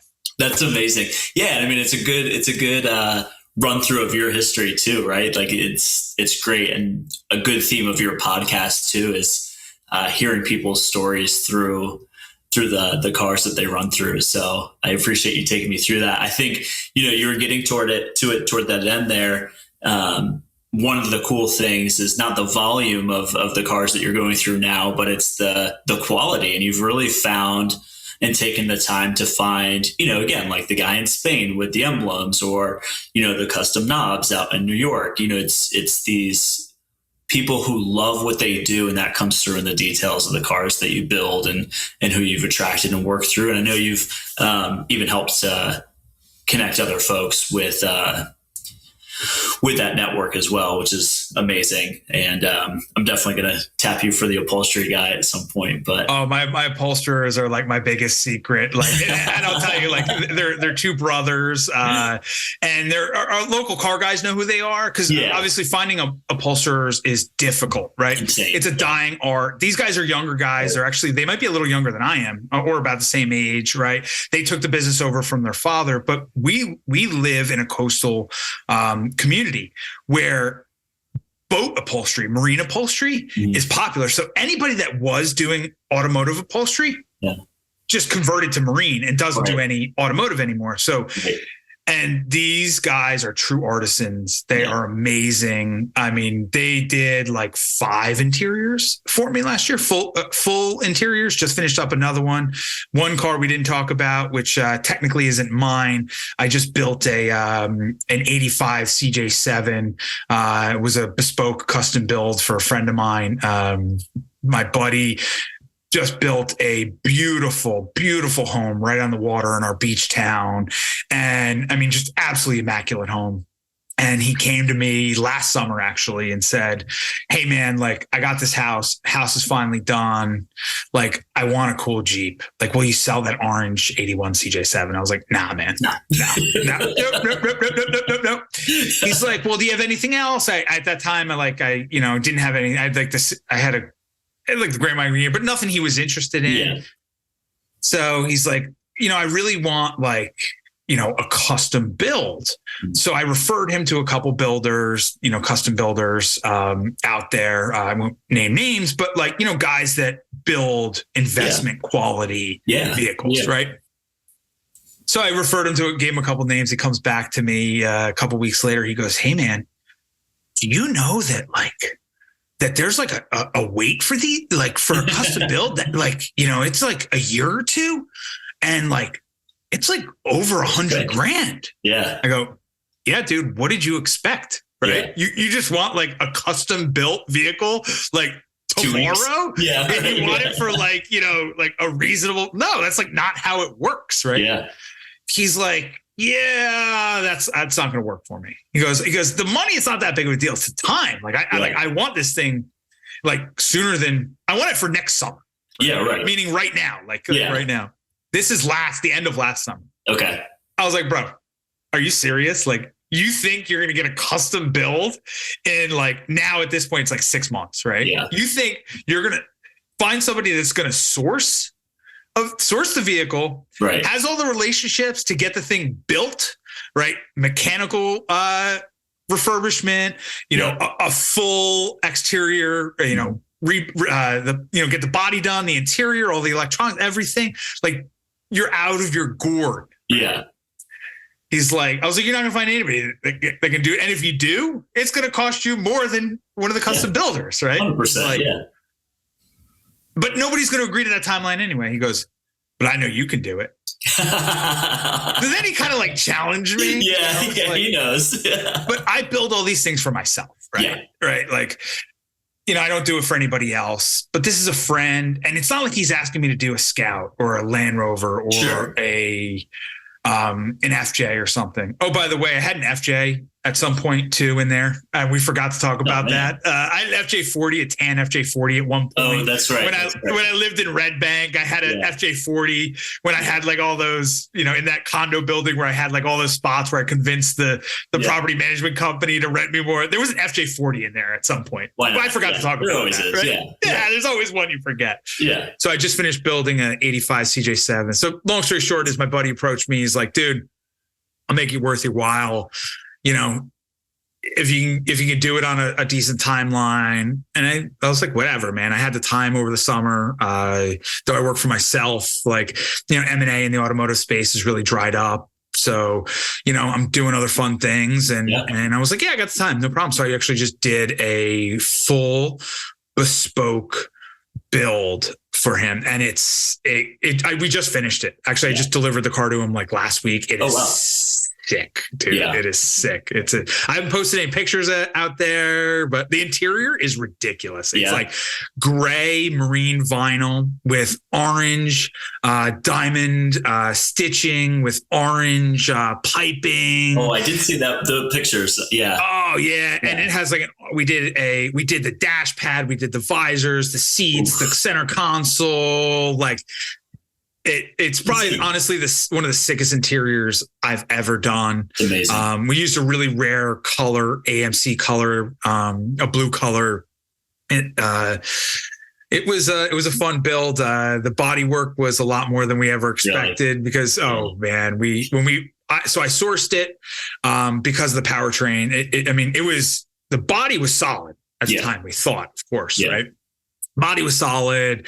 It had a 4.2 liter or the 4.2 liter 258 inline six into a T176, into a Dana 300 that had a Novak twin stick conversion on it.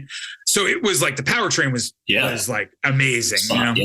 The original AMC 20 Dana 30 axle, and it was like, it didn't have a lot of miles on it.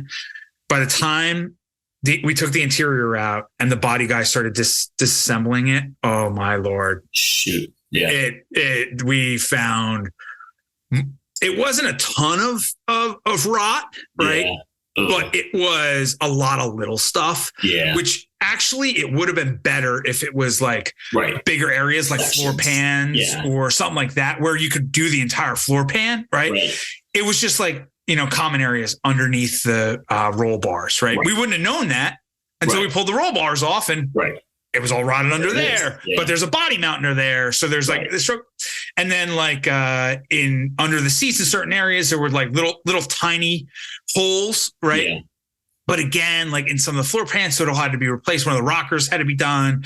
So I'll put it to you this way. We were a lot over budget on the body, right? What we budgeted for body work and what body work came out to be was actually about double. Yeah. In the end, he got a absolutely immaculate custom built 81 CJ7. It looks insane. It's beautiful. It's immaculate. It looks like it just rolled out of the showroom.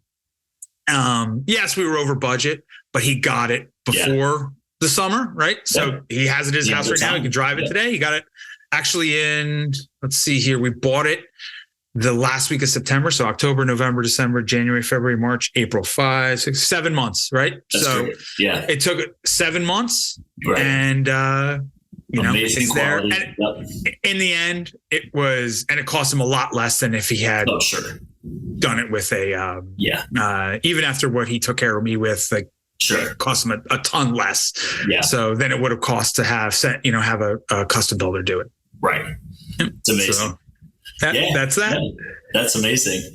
Well, thank you for walking us through that. I know listeners like myself, I learned a ton. I know, I like to think I know a good chunk about you, but just learned a ton about your story. So no listeners like me are excited to get that background. And I think you just approach the industry from a really unique perspective and have an extremely knowledgeable, foundation of Jeeps and of Toyotas. And, that's invaluable, right? That comes through in the podcast, but you also bring that business expertise into it as well. And just a very fascinating perspective. So I always love picking your brain and hearing those pieces, but no, we really appreciate that. And thanks for opening up.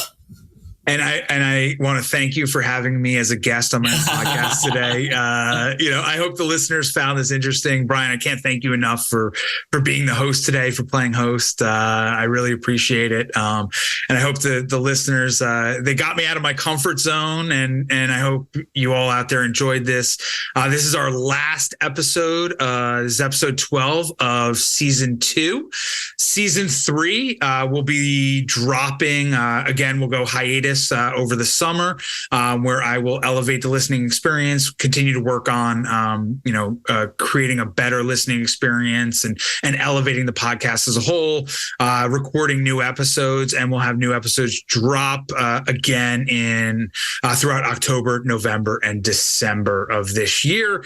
So stay tuned for season 3. We're gonna keep on rocking, man, with season 3, and a couple teasers here. Season 3 is going to be just like season 1 was just kind of me just figuring out, booking any guest I could get my hands on and figuring out what worked, what didn't work. And then season 2 was really focused on, what the listeners wanted, some listener requests, all about community and also about technology and products, right? Season 3, I am planning on dedicating to the listeners, and almost every topic and guest will be a listener request. So everybody out there, do me a favor. If there is a guest that you want to hear speak, if there is a topic that you want to hear about, DM me on Instagram at Classic 4x4 Podcast. Shoot me an email through our website, classic4x4.com. Make those requests. I appreciate those requests. I might not be able to, accommodate everyone. So for that, I apologize, but please send those requests in, because I am going to build season 3 around the listeners and what they want to hear, not only what, but who they want to listen to. So that's what we're going to do for season 3. We'll also, obviously, I shouldn't say obviously, we might have a hiatus bonus episode at some point in between season 2 and season 3, kind of like what we did in between season 1 and season 2, where we just had a special unannounced dropped hiatus bonus episode. We may have something like that. I might have somebody already scheduled for that, and it might be something rather interesting. And from people that, you guys have heard from in the past that have brought some really interesting value to the table. So that might not be scheduled. There may not be a hiatus bonus episode over the summer in between season 2 and season 3, but stay tuned. Follow us on Instagram. Check out our website, classic4x4.com. And again, to all our listeners out there, thank you for and also all of our guests and all of our supporters. Thank you for all of your support, and thank you for making the Classic 4x4 podcast a huge success. And we will continue season after season and elevate the listener experience and elevate the podcast as much as I possibly can as time allows. Brian, thanks a lot, man. Thank you, Chris. Appreciate you. Rock on, brother.